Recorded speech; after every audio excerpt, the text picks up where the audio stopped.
Shabbat Shalom, Shabbat Shalom a todos nuestros hermanos de Camino a Sion. Gracias a Dios que estamos entrando a este tiempo maravilloso del Shabbat. Voy a animarles a que oremos y pidamos que sea Dios, por su Espíritu, dándonos entendimiento y revelación sobre las cosas de Él. Oremos. Bendito Dios, creador del universo, que nos bendices de tal manera con tus mandamientos y nos has ordenado guardar el Shabbat.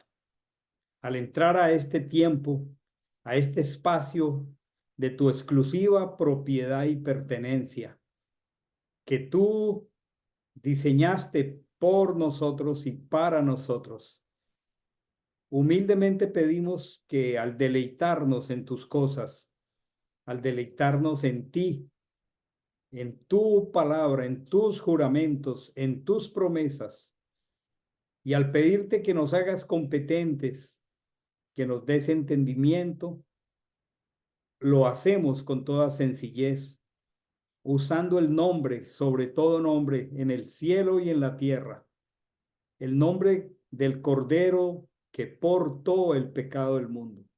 Hashem Yehoshua HaMashiach. Amén y amén. Voy a compartir mi pantalla, mis hermanos, y voy a ir directamente a la escritura. Voy a leer el capítulo 25 de Éxodo, del verso 1 al 9. Dice, habló a Moshe diciendo, di a los hijos de Israel que recojan una ofrenda para mí. De todo varón generoso de corazón recogeréis una ofrenda para mí. Y esta es la ofrenda que recogeréis de ellos: oro y plata y bronce, azul, púrpura, carmesí, lino fino y pelo de cabras. También pieles de carneros teñidas de rojo, pieles de tejones, troncos de acacia, aceite para el alumbrado, especias para el aceite de la unción y para el incienso aromático, y piedras de ónice y piedras de engaste para el efod y para el pectoral. Y harán un santuario para mí, y habitaré en medio de ellos, conforme a todo lo que yo te muestro, al modelo del santuario y al modelo de todos sus utensilios, así lo haréis. Voy a ir directamente al plan de la enseñanza de esta tarde. Esta porción se llama Trumá. Aquí, como está en mi cursor, Trumá, ahí está la escritura hebrea y está la transliteración, y significa ofrenda de uso más elevado.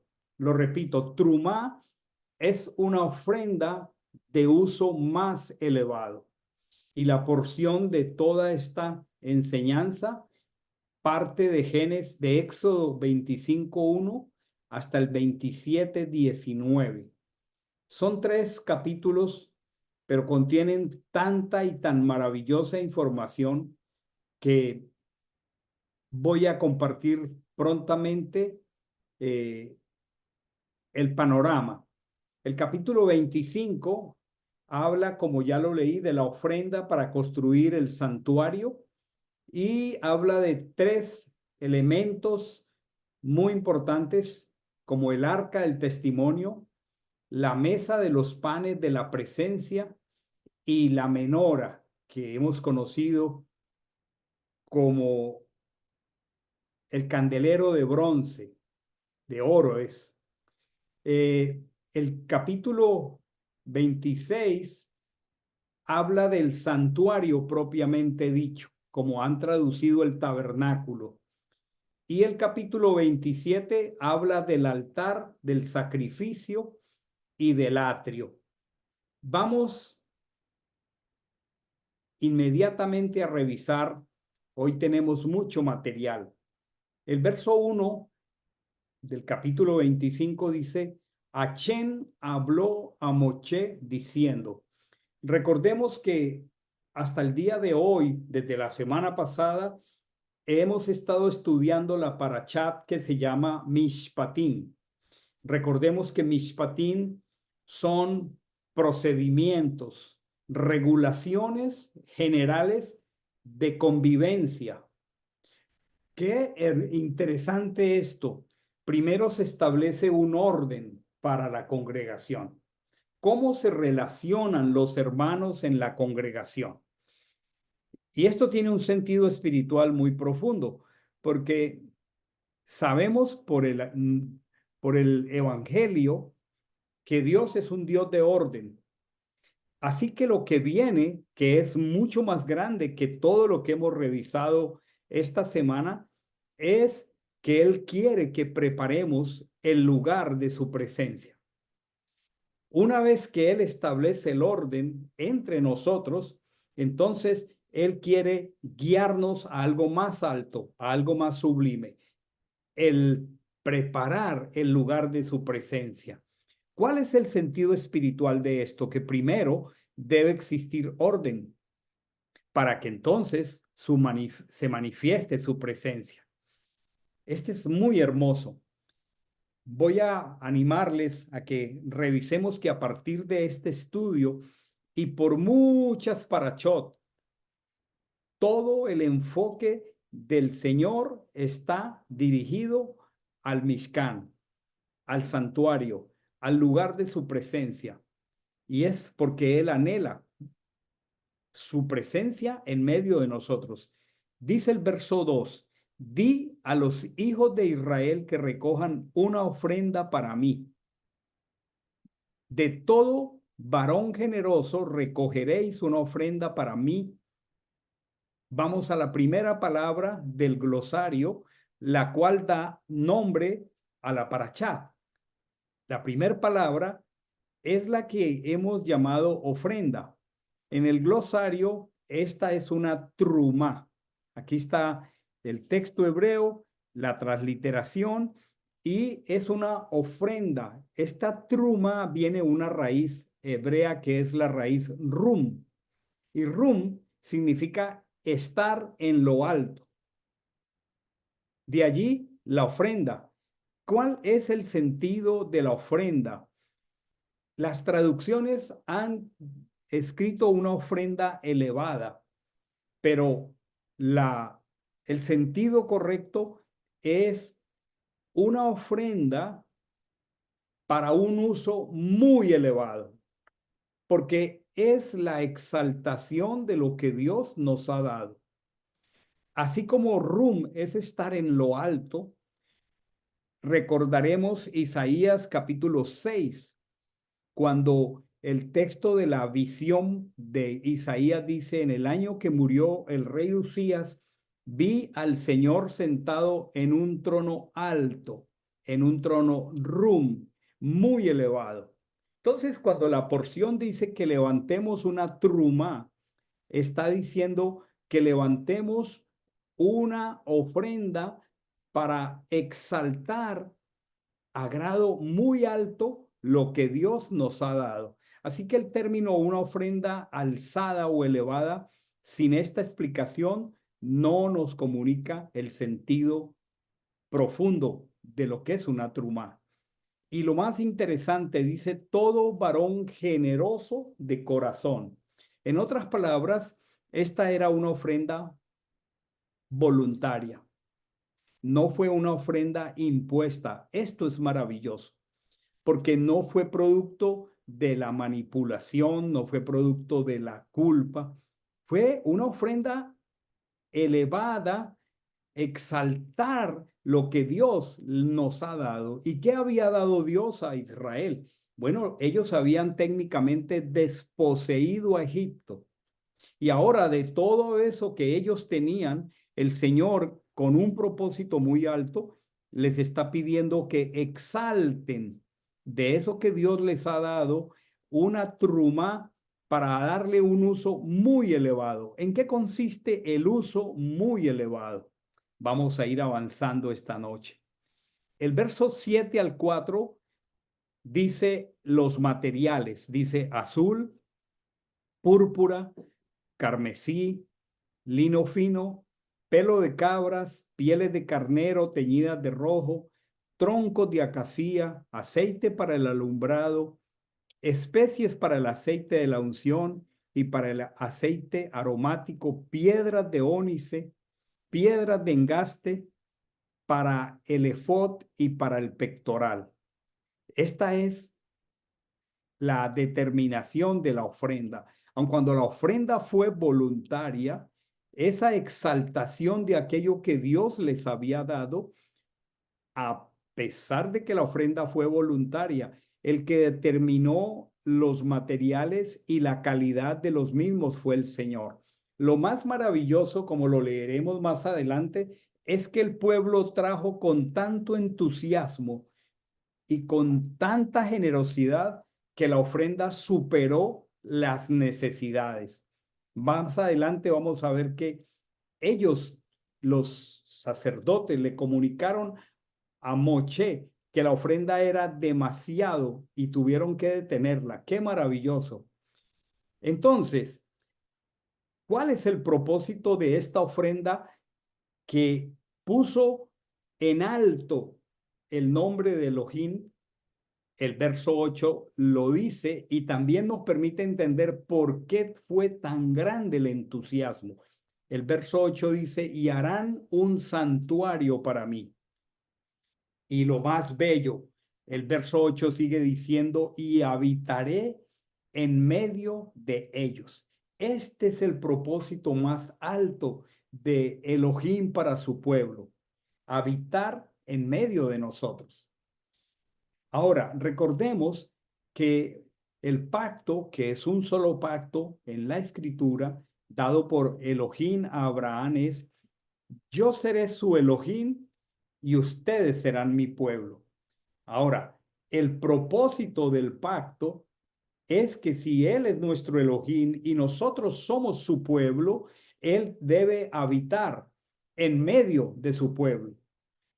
¿Por qué? Porque lo más maravilloso, Él desea que estemos en comunión con Él. Hay un solo pacto en la escritura. Los demás, ya lo hemos explicado, fueron pactos circunstanciales, pero el pacto de la escritura es uno solo. Seré su Dios y ellos serán mi pueblo. Recordemos la promesa. Harán un Mishkan. Voy a explicarlo ahora. Un santuario, vamos a decirlo en castellano, y lo más bello, habitaré en medio de ellos. Temprano aquí vamos al Evangelio en el capítulo 1 de Juan, versículo 14. Dice, y aquel verbo fue hecho carne y habitó entre nosotros. Miren qué conexión más maravillosa de Torá con Evangelio. Aquel verbo, entendamos que ese verbo, que es una palabra que viene del griego, desde el hebreo, aquel rechit, aquella ofrenda de lo mejor de la tierra. ¿Se acuerdan cuando estudiamos Berechit? ¿Quién es la ofrenda? ¿Quién es el rechit? Mashiach, que lo tradujeron al griego como logos, pero es el rechit, el originador de todo, él mismo. Aquel verbo habitó entre nosotros. ¿Cómo ha sido de poderoso el deseo de el creador de habitar en medio de su pueblo, que él en el tiempo indicado de la profecía tomó forma de carne y vino y habitó entre nosotros? Vamos a hacer rápidamente una revisión de lo que sería la evolución del santuario a lo largo del tiempo, pasado, presente y futuro. Vamos a tratar de grabar 3 tiempos, 2 pasados y uno futuro relacionado con el santuario. Primero, ahora vamos a comenzar a leer desde el capítulo 25 hasta el capítulo 40 del libro de Éxodo, lo que fue el tabernáculo. Un santuario, una tienda de pieles y madera. Ese santuario realmente en hebreo, vamos al glosario, el término viene de la palabra habitar. Y la palabra habitar, estoy aquí en el glosario, aquí está en hebreo chahan. Chahan en hebreo es habitar. Y de esa raíz entonces toma nombre el santuario que es Mishkan. Chahan, Mishkan. Habitar es Chahan. Morar es Mishkan, el lugar de la morada, el lugar de la habitación. Las dos palabras están unidas desde la raíz de Chahan. Entonces, vemos que él determinó un día habitar entre nosotros a través de una primera fase, el Mishkan, el santuario. La traducción que viene del griego de la Septuaginta es tabernáculo, pero viene del original hebreo habitar, Mishkan. Y entonces esa primera etapa fue un santuario de pieles y madera. Como todo entra por nuestros ojos, ese santuario está aquí. Es este que estoy mostrándoles aquí, seguramente en la pantalla de su computador, ustedes logren ver, este fue esa primera evolución o esa primera fase de la morada de Dios con nosotros, pero todo no termina allí.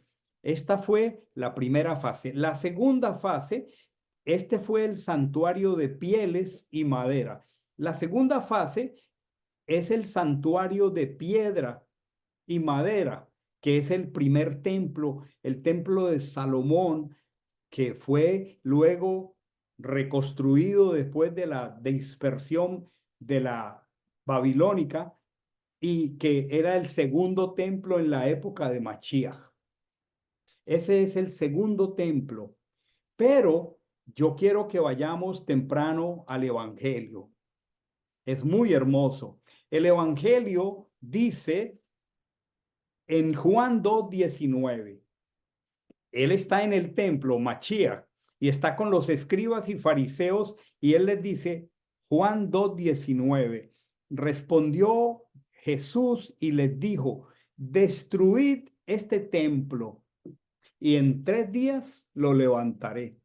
Ellos entraron en tremenda confusión y discusión. Dijeron, en 49 años fue reconstruido este templo y tú lo vas a levantar de nuevo en 3 días. Ellos no entendían que estaba hablando de sí mismo. Y luego, en Mateo 12:16, en otra oportunidad, él hizo la afirmación más maravillosa. Lo leo, Mateo 12:6. Pues os digo que uno mayor que el templo está aquí. Oh, eso es interesante. Primera evolución del templo, del santuario, el Mishkan de pieles y madera. Segunda fase, el Mishkan de madera y piedra. Pero lo más precioso, tercera fase, Mashiach es el templo. Mashiach es el templo, uno mayor que el templo está aquí. Nosotros tenemos que entender el sentido metafórico, el sentido simbólico, el metalenguaje de la escritura. Una metáfora expresa algo más sencillo que quiere comunicar algo mucho más grande. ¿Qué es lo grande? El creador. ¿Cómo él se comunica de manera metafórica? Bueno, hagan un santuario de pieles y madera. Luego, hagan un santuario de piedra y madera, pero luego se manifiesta no la figura, no el símbolo, sino la realidad de aquello que para tratar de instruirnos a nosotros, que nuestra mente es finita y limitada, nos va llevando en un proceso. He aquí, destruyan este templo que yo en 3 días lo levanto. Estaba hablando de su resurrección de entre los muertos y estaba hablando de aquel que dice, tengo poder para poner mi vida y para volverla a tomar. Él es aquel que es más grande que el templo. Entonces, si volvemos al gráfico aquí, tenemos un santuario de pieles y madera, un santuario de piedra y madera, y trato de graficar lo mayor y lo más grande. Él es el templo. En Apocalipsis, vuelvo al Evangelio, en Apocalipsis, esa es la parte culminante de todo esto. Apocalipsis 12:6 dice, perdón, 21:3, Apocalipsis 21:3, el apóstol Juan dice, oí una gran voz del cielo que decía, he aquí, lo han puesto en castellano viniendo del griego, el tabernáculo. La mente hebrea de Juan no estaba pensando en esa palabra griega. He aquí el Mishkan, la morada de Dios con los hombres, y dice aquí, y él morará con ellos, y ellos serán su pueblo, y miren esto hermosísimo, Dios mismo estará con ellos como su Dios. Esa va a ser la culminación maravillosa del anhelo de Elohim de habitar con nosotros. Vuelvo al gráfico, vuelvo a mi gráfico. Una imagen vale más que 1000 palabras. Un santuario de pieles y madera, un santuario de piedra y madera. Él mismo, el que dijo, destruyan este templo, el templo de Salomón, y en 3 días lo levanto, su resurrección de entre los muertos. Y si pudiéramos con los artistas que nos ayudan visualizar lo que es la Jerusalén celestial descendiendo del cielo, ataviada como una novia para su esposo. Esa es la evolución, es allá a donde mira la metáfora. La metáfora es una expresión sencilla, entendible, como un proverbio. Él nos habló, perdón, una parábola. Él nos tiene que hablar a veces por parábolas para que la revelación aterrice en nuestra mente y en nuestro corazón. Esta es una metáfora de Él mismo. Él quiere habitar entre nosotros y todo lo que vamos a estar estudiando en las siguientes parachot tiene que ver en ese deseo que Él tiene de habitar con y en medio de nosotros. Qué hermosa la frase de Éxodo 25:40, para que vamos entendiendo poco a poco de lo general a lo particular. Dice, mira, esta frase es muy importante, haz conforme al modelo que te fue mostrado en el monte. ¿Cuál monte? El monte Sinai. El monte Sinai. Y allí está Moche a solas con Elohim. Y los cielos le muestran algo de una realidad eterna, celestial, no terrenal, que para poderla comunicar en términos terrenales, entonces ajusta lo celestial, lo mayor, a la mente finita y limitada de nosotros, que pensamos terrenalmente. Pero él está diciendo, haz conforme al modelo mostrado en el monte. De alguna manera, Moche, ese gran profeta, está teniendo la revelación celestial de Adonai como el Mishkan, como el tabernáculo que un día quiere morar plenamente con el hombre. Y Moche, como arquitecto, no pudo poner nada de su iniciativa ni en los materiales, ni en el plano, ni en el diseño, porque él fue fiel en la construcción de la casa. Eso lo dice Hebreos. Pero ¿quién es mayor? ¿El que construye la casa o el que la manda a construir para luego habitarla? Él es el mayor, pero él la manda a construir en términos humanos aquí en la tierra. El modelo celestial fue mostrado a Moshe. Él tuvo que seguir la instrucción y figurarlo de forma terrenal. Pero cada una de las piezas del Mishkan es una representación de la persona y de la obra de Mashiach. Todavía no tenemos plena revelación de cada uno de los detalles meticulosos del Mishkan, pero hay algunos que sí son notorios y evidentes para nosotros. De ellos se nos muestra plenitud la obra de la redención. Recordemos las palabras Chahán, Mishkan y una más hermosa todavía, Shekinah.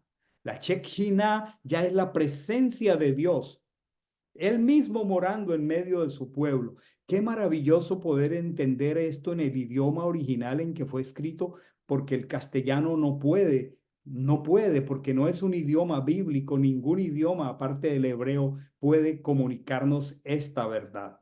Entonces, cada pieza del Mishkan, la palabra tabernáculo fue la traducción de la Septuaginta, pero no podemos pensar nosotros que esa traducción fue inspirada. Lo inspirado es el original, en el manuscrito original. Entonces, el Mishkan, el lugar de su presencia, ¿sí?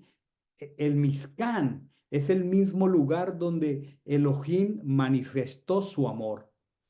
Allí, como una sombra de esa gran presencia de él mismo, una presencia, un cuerpo que es atravesado por la luz, genera una sombra. Mashiach estaba presente, él siempre ha estado presente, y esa sombra es el Mishkan.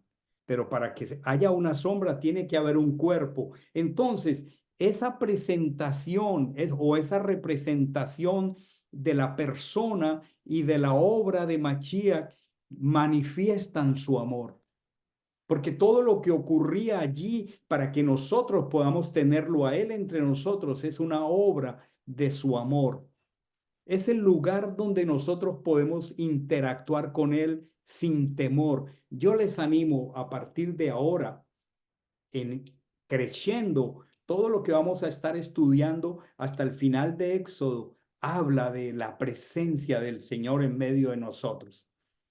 Una vez al año, en esa temporada, una vez al año entraba el sumo sacerdote para reconciliar al pueblo con su creador.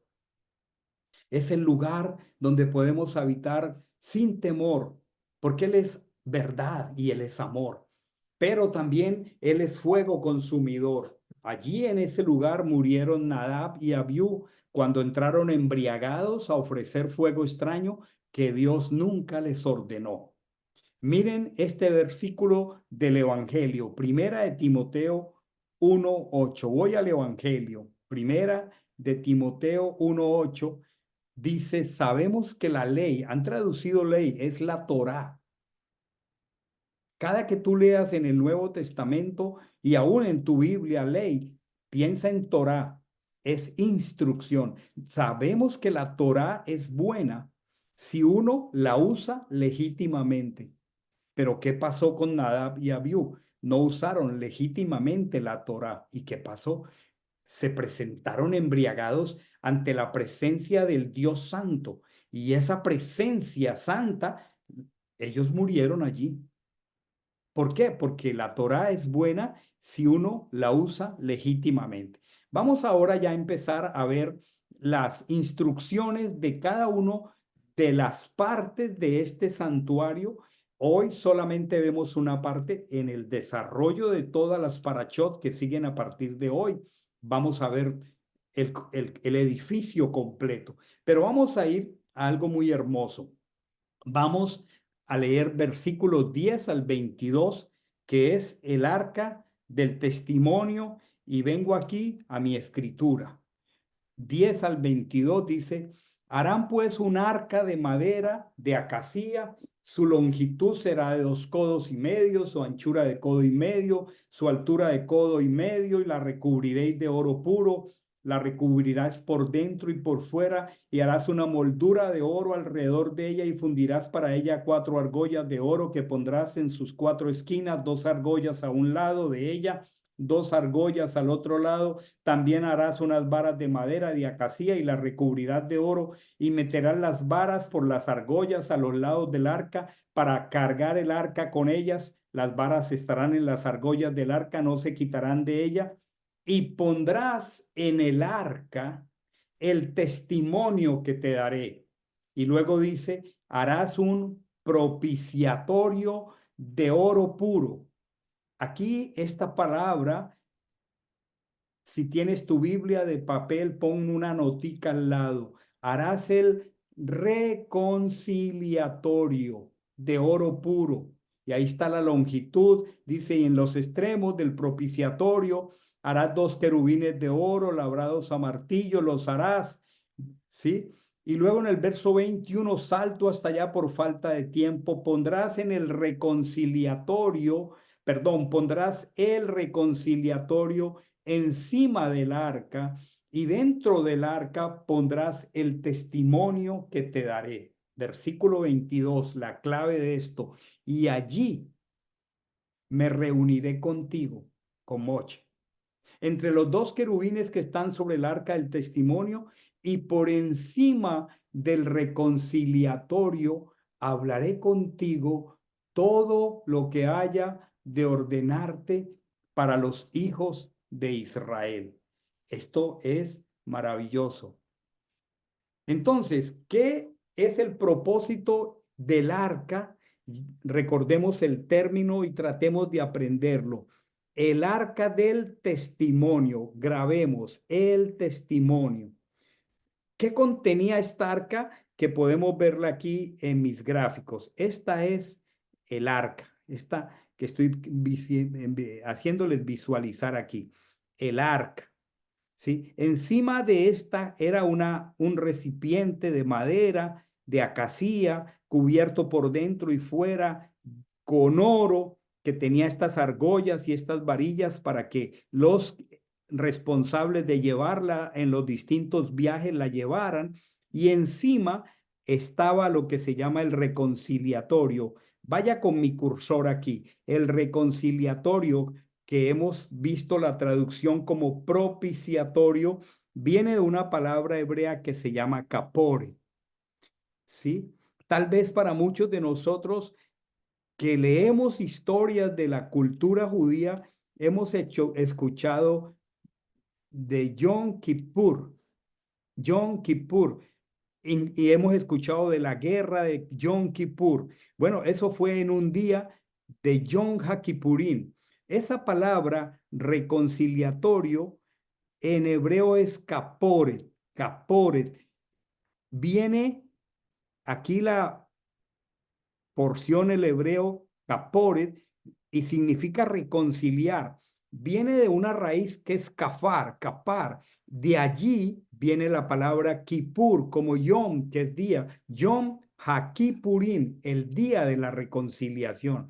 Era el día en que entraba el sumo sacerdote al lugar santísimo, y aquí sobre este lugar colocaba la sangre del cordero, que miraba esta sangre hacia el futuro. He aquí, dijo Juan en capítulo 1, versículo 29, el cordero que porta el pecado del mundo. Estábamos diciendo que este Mishkan, este santuario, es el lugar de la expresión de su amor por nosotros. Entonces, ese caporet, ese lugar de arriba, esta lámina de oro custodiada por un par de querubines, era cubierta con la sangre del sacrificio, era sellada. con la sangre del sacrificio. ¿Qué había dentro del arca? Estaban las tablas del pacto, los 10 juramentos, las 10 palabras, estaba una muestra del maná del desierto y estaba la vara del sacerdote Aarón que había reverdecido en el desierto. Este era el lugar de su presencia. Este era el testimonio. ¿Cuál es el testimonio? Vamos a leer en el Evangelio Primera de Juan 5:10. Primera de Juan 5:10, lo leo aquí.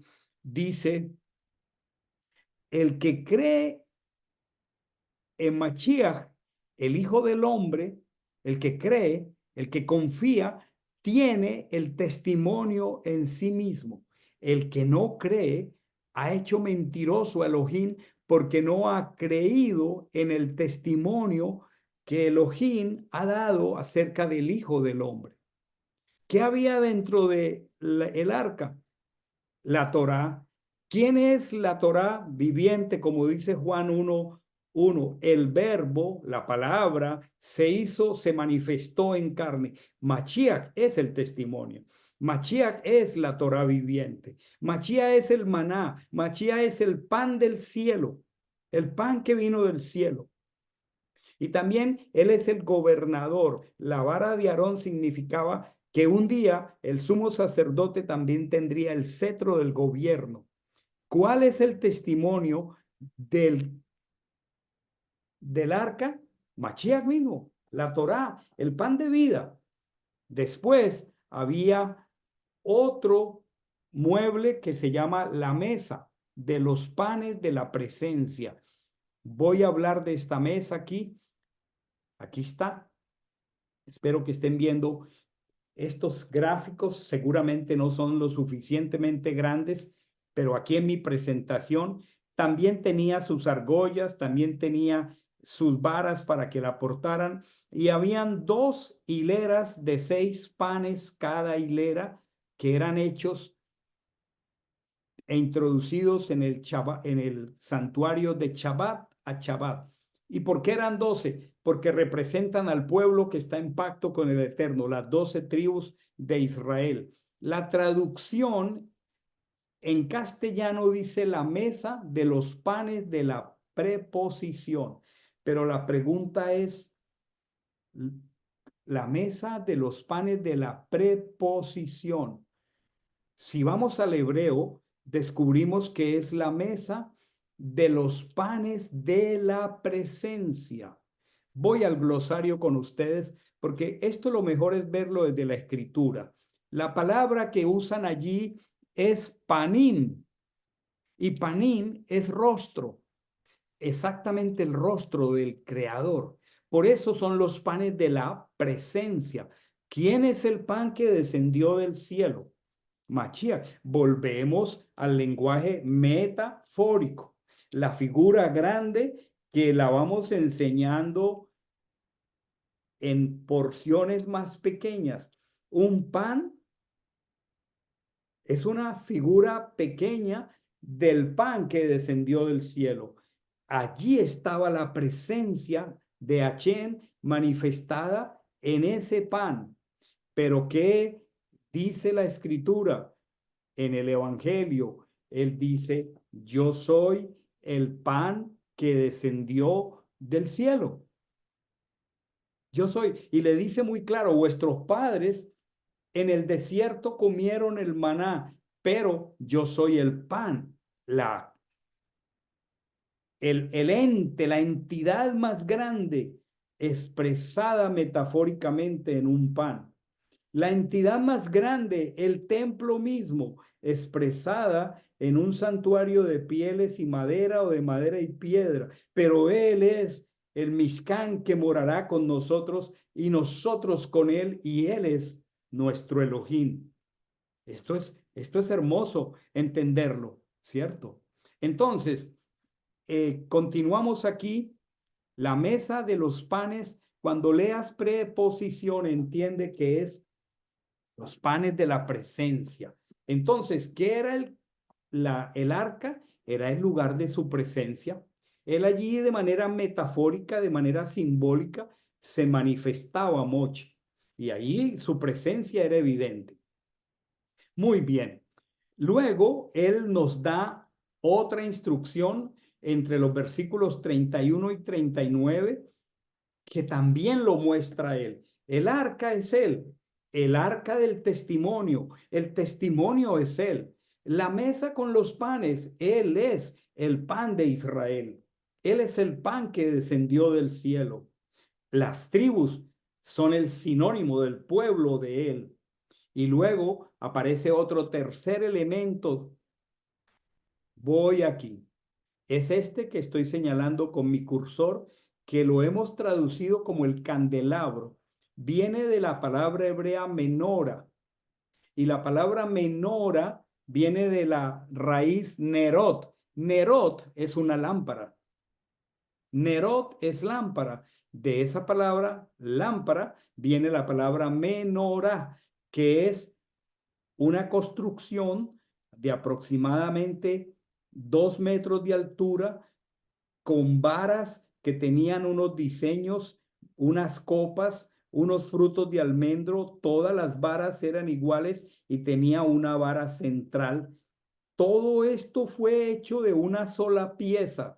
La sabiduría que Dios otorgó a los constructores de esto fue extraordinaria. Esto es un milagro de la construcción, porque todo esto, así como lo vemos, fue hecho con una sola pieza de oro.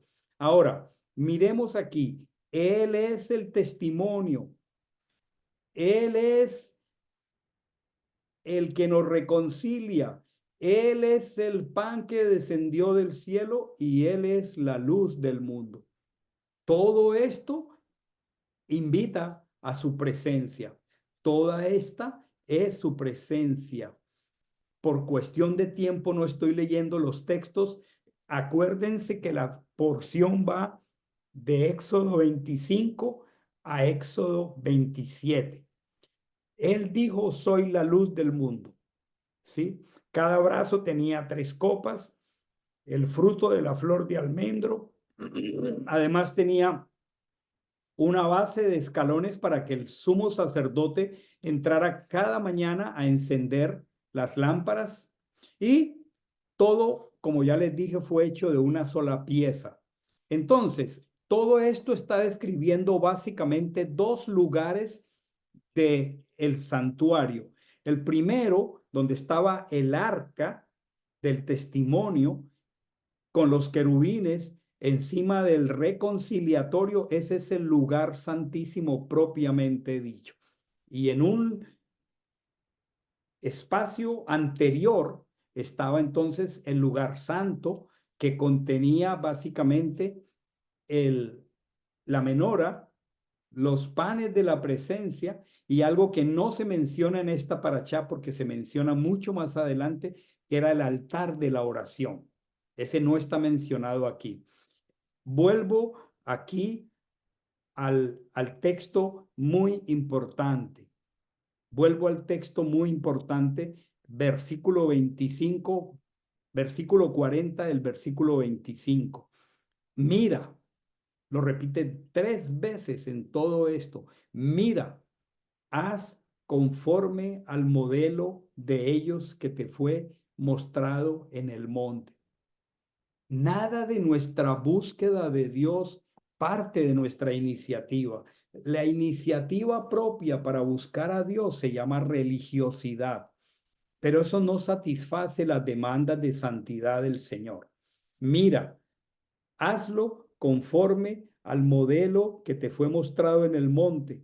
Esto está repetido en la escritura en el versículo 40, igualmente entre el 31 y el 30 del capítulo 26. Muy bien, voy a ir ahora a lo que es el santuario propiamente dicha, que es la tienda. Dice aquí en el capítulo 26, verso 1, harás el tabernáculo. Perdonen. Harás el Mishkan. Ya sabemos que tabernáculo es una traducción. No podemos conocerla etimología correcta de la palabra tabernáculo que nos lleve al lugar de su presencia. Por eso el sentido correcto es el Mishkan, el lugar de su presencia, el santuario. Ahora, vamos aquí entonces al capítulo 26, dice, harás el Mishkan, le harás 10 cortinas de lino torcido, azul, púrpura y carmesí. Le harás con querubines, obra de hábil diseñador. Ahora entonces viene la instrucción de todo el conjunto que conocemos como Mishkan, que es este pequeñito que tengo aquí. Si pueden ver, habían unas barreras divisorias que eran tablones de madera, listones de madera y pieles. Había una entrada por aquí y habían unos elementos que vamos a revisar ahora. Todos estos elementos no están en esta paracha. Y había lo que llamamos el santuario propiamente, el Mishkan, el lugar de su presencia que era cubierto de pieles y que contenía el lugar santo y el lugar santísimo. Y en todo, la palabra que se repite, lo harás conforme al modelo que te mostré. Yo quisiera que nos concentráramos esta tarde en algo maravilloso, en algo precioso, porque les estoy diciendo que todo esto está orientado hacia la obra redentora de Mashiach para tener comunión con nosotros. Dice el verso, harás erigir el tabernáculo, esto es verso 31 al 30, conforme al modelo que te fue mostrado en el monte. Harás también un velo de azul, púrpura, carmesí y lino torcido. Se hará de obra primorosa con querubines. Vamos a detenernos aquí. Primero, resalta la palabra conforme al modelo que te fue mostrado. Vamos a estudiar desde aquí hasta el capítulo 40 de Éxodo y aún otras parachot donde toda la iniciativa viene de Dios y no se deja ningún detalle de la búsqueda de su presencia a nuestra elección o iniciativa. Él es el que desea habitar con nosotros y Él es santo. Luego, los que necesitamos adecuarnos para estar en su presencia somos nosotros, pero no podemos traer nuestra propia iniciativa. Esto es muy hermoso. Esto es maravilloso. La iniciativa es de Él, la instrucción de Él. Vamos a entender algunos detallitos en un gráfico que está aquí. A ver, me voy a quedar concentrado en este gráfico. Esta es una vista en perspectiva del santuario completo. Esto que está aquí dice inicio es la puerta. La puerta. Él es la puerta, no hay otra puerta. Él es el camino. Pero vamos a tratar de entender cómo fluía el movimiento dentro una vez que el israelita llegaba al lugar. Entonces, aun cuando usted lo está viendo de esta manera, como lo estoy presentando, quiero que note algo. Esto fluía en sentido geográfico de oriente a occidente. Así fluía. Quiere decir que la orientación de este pequeño santuario, que luego fue el templo, fluía de oriente a occidente. O sea que esta puerta estaba hacia el oriente. La palabra oriente en hebreo es Kedem. Kedem, aquí está Kedem. Y tiene un sentido llano geográfico del oriente, pero tiene una connotación en hebreo que es mucho más que lo geográfico. Volvemos a la metáfora. La metáfora toma en pequeño y lo figura entendible a la mente humana de algo más grande. Y la palabra kedem en hebreo tiene un sentido espiritual, la eternidad. La eternidad. En otras palabras, el diseño de nuestra comunión con Él no es terrenal, viene de la eternidad, viene de Él. Ahora entendamos cómo fluye en este gráfico el caminar de una persona que busca la presencia del Señor. Entonces, viniendo de oriente, del Kedem, lo puedes mirar en sentido geográfico, pero lo puedes mirar en sentido espiritual. En sentido espiritual, anhelando la eternidad, después de que paso la puerta que es Mashiach, obligatoriamente me encuentro, este mueble no está todavía descrito en esta porción que estoy estudiando. Es el altar del sacrificio. Aquí encima eran consumidos en el fuego los corderos que eran degollados para que con esa sangre se satisfaciera la justicia de Dios. Después de este altar del sacrificio había un lavacro en el que había que lavarse las manos, y aquí estaba la carpa propiamente dicha. Este primer receptáculo que está aquí es el lugar santo. Al sur del lugar está la menora, y al norte están los panes de la presencia. Y aquí, entre el lugar santo y el lugar santísimo, leímos que había una cortina, obra de fino recamador, que tenía querubines. Adentro, ya en el lugar santísimo, estaba el arca del testimonio. ¿Cómo fluía? De la eternidad, desde el diseño de Dios, nosotros entramos a su presencia bajo el criterio de Él. Ningún detalle de la búsqueda de Dios es criterio humano. Si queremos encontrar su presencia, necesitamos entender sus procedimientos. Entonces, desde este gráfico entendemos que había un altar. Vamos al Evangelio. Vamos al Evangelio. Quiero que leamos en el Evangelio primera de Timoteo 1:8. Quiero pues, está hablando el apóstol Pablo, Evangelio, quiero pues que los varones en todo lugar levanten manos santas sin ira ni contienda.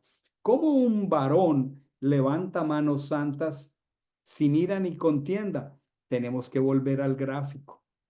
Él está hablando de orar y está diciendo que nosotros levantemos manos santas sin ira ni contienda. Quiere decir que cuando yo levanto mis manos santas sin ira ni contienda, yo he pasado por el altar del sacrificio, he ofrecido el cordero por mis pecados. Él es el agua que purifica mi corazón, y solamente por eso yo puedo levantar manos santas. Cuando yo levanto mis manos en el sentido espiritual, estoy diciendo, yo pasé por el altar del sacrificio. Él es mi cordero que porta el pecado. Él es el agua que purifica.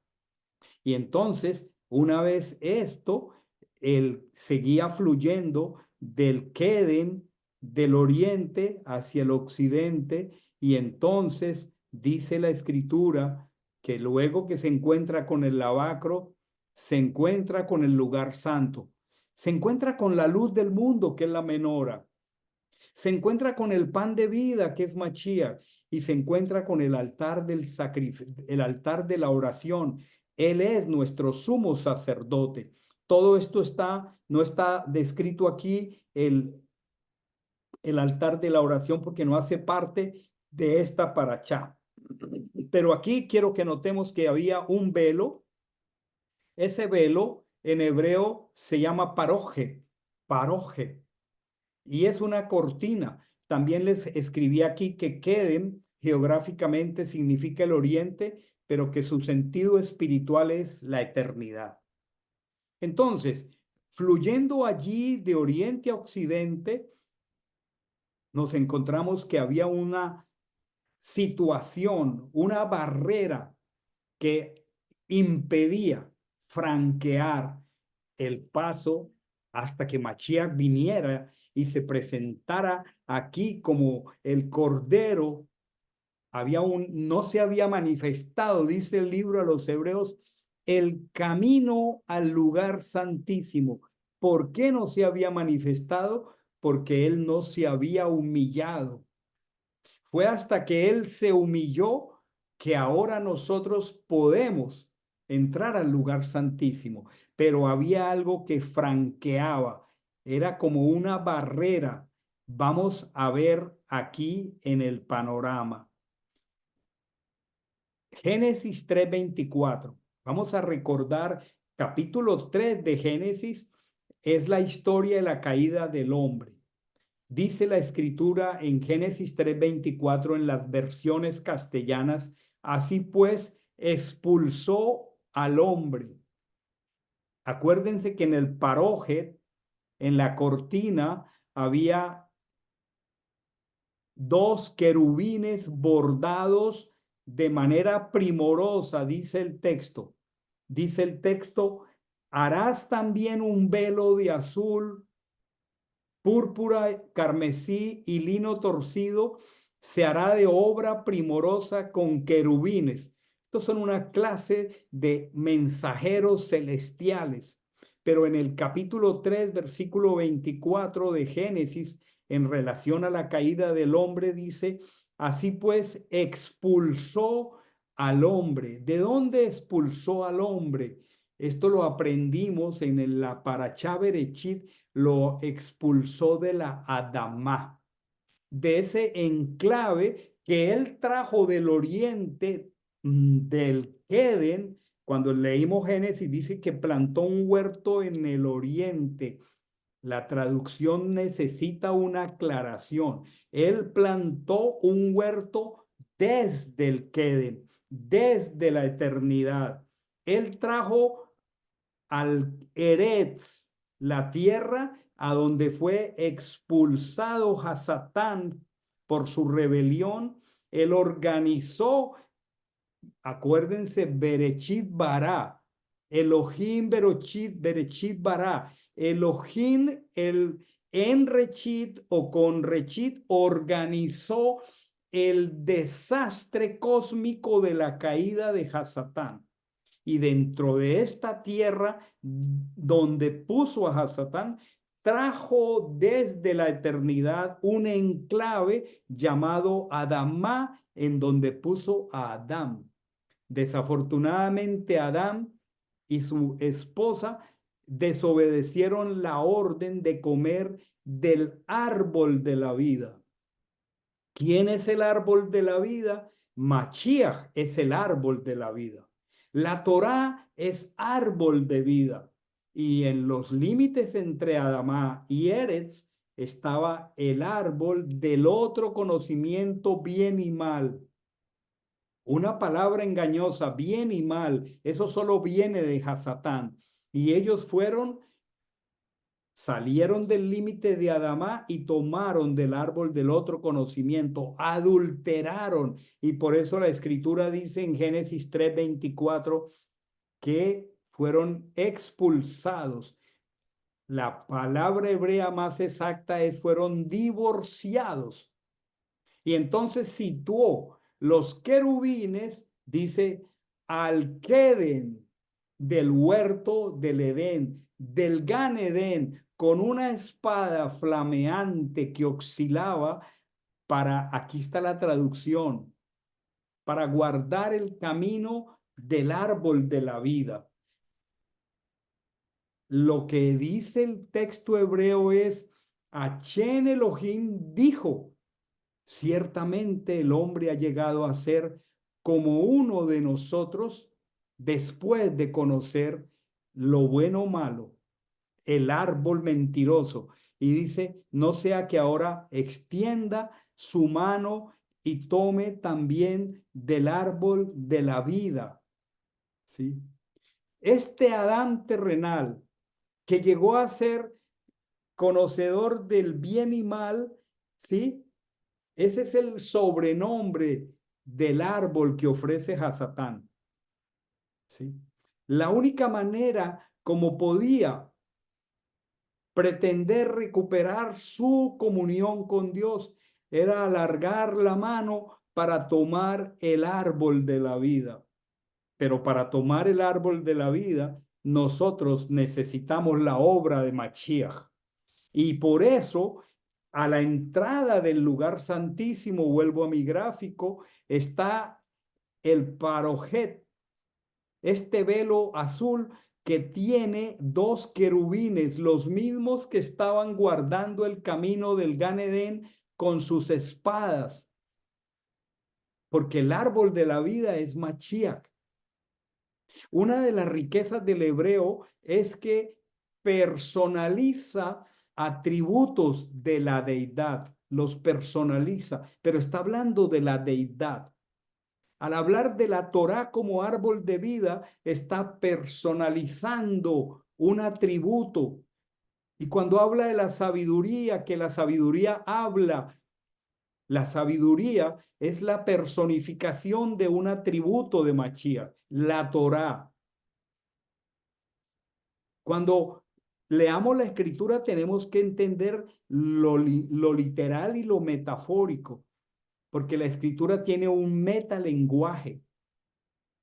Desafortunadamente los idiomas no pueden comunicarlo lejos del contexto tanto lingüístico como del contexto del pensamiento de los que escribieron la Torá.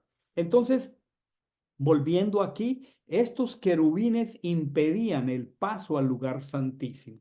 Estoy diciendo que este Mishkan expresa el amor del Señor y cada una de sus partes expresa la obra de Mashiach.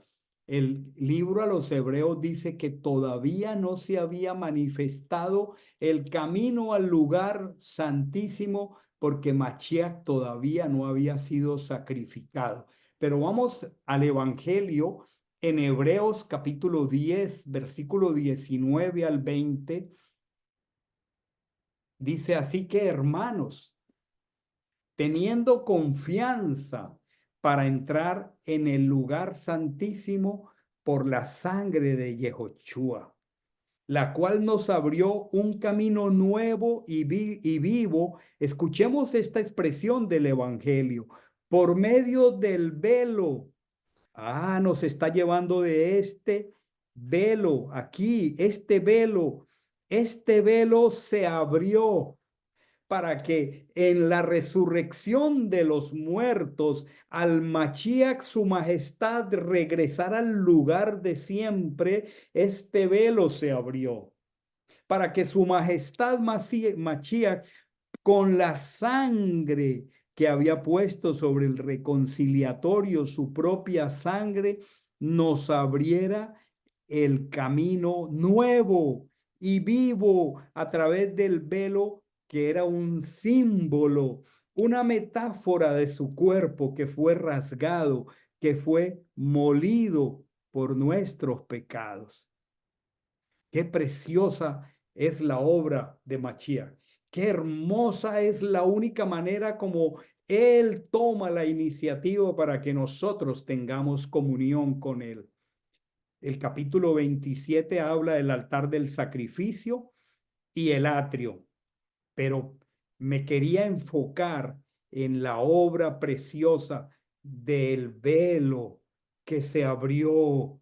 No fue que se rasgó, fue que se abrió para que el dueño de la casa regresara a su lugar de siempre con el testimonio de la sangre por medio de la cual él como Corbán lo han traducido como holocausto, como sacrificio. La palabra Corbán viene del verbo acercar. Es por medio del sacrificio que nosotros somos acercados al lugar santísimo. Qué maravilloso es entender la escritura respetándola toda, de Berechit, Apocalipsis. Él es el lugar de su presencia. Él es el criterio para tener comunión con Él mismo. Él es la buena noticia del que es bueno. Él es la palabra de esta salvación. Él es el evangelio. Él es el cántico nuevo. Sin esta conexión de la Torá con el evangelio, nos quedamos cortos, mis queridos hermanos. Hay algunas malas concepciones ya para ir al final, porque el tiempo está corriendo. Recordemos algo. El judaísmo pretende establecer un tercer templo. Y muchos creyentes que desconocen la riqueza de todo esto, esperan y aspiran a un tercer templo. Les pregunto, mis amados hermanos, si el propósito del templo era exclusivamente la obra de Mashiach. Y Mashiach dijo claramente, destruid este templo. Y en Mateo 24 le dijo a los discípulos, no quedará piedra sobre piedra. Es porque una vez él murió en un día de Pesach. Este procedimiento fue cumplido. Luego, al haber sido cumplido este procedimiento, Él es uno mayor que el templo. La carta del apóstol, posiblemente Pablo a los hebreos, escrita después de la destrucción del templo, fue escrita con el propósito de ayudar a entender a algunos creyentes. El templo después de la muerte de Mashiach permaneció en pie. Mashiach murió aproximadamente en el año 35 y el templo fue destruido en el año 70, y durante esos 35 años muchos seguían yendo al templo con sacrificios que ya no eran necesarios porque Él es el Cordero y ahora es el sumo sacerdote. Cuando el libro de Ezequiel capítulo 40 expresa las dimensiones del templo, las dimensiones de ese templo no caben hoy en la Jerusalén terrenal. Son gigantescas, son desmesuradas. Si hoy fueran a construir el templo de Ezequiel, casi que había que destruir toda la Jerusalén de hoy, porque ese templo no cabe allí. Las dimensiones de ese templo están en Apocalipsis. Esta fue la morada cuyo arquitecto y constructor es Dios, a la que miró Abraham, Isaac y Jacob. Luego, ¿cuál es la mala concepción? La mala concepción en este caso corresponde a los hermanos de Judá, que pretenden establecer un tercer templo, porque ellos desconocen que Mashiach ya hizo el sacrificio. Al no reconocer a Mashiach y su obra, por esa razón no entienden que ya no se necesita más templo, porque el sacrificio perfecto ya fue realizado.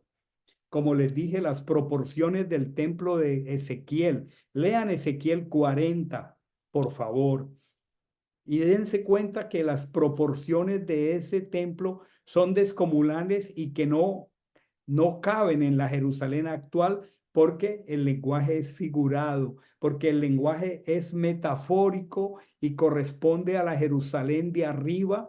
Esas medidas están descritas en el libro de Apocalipsis. Voy a volver aquí a mis gráficos primeros.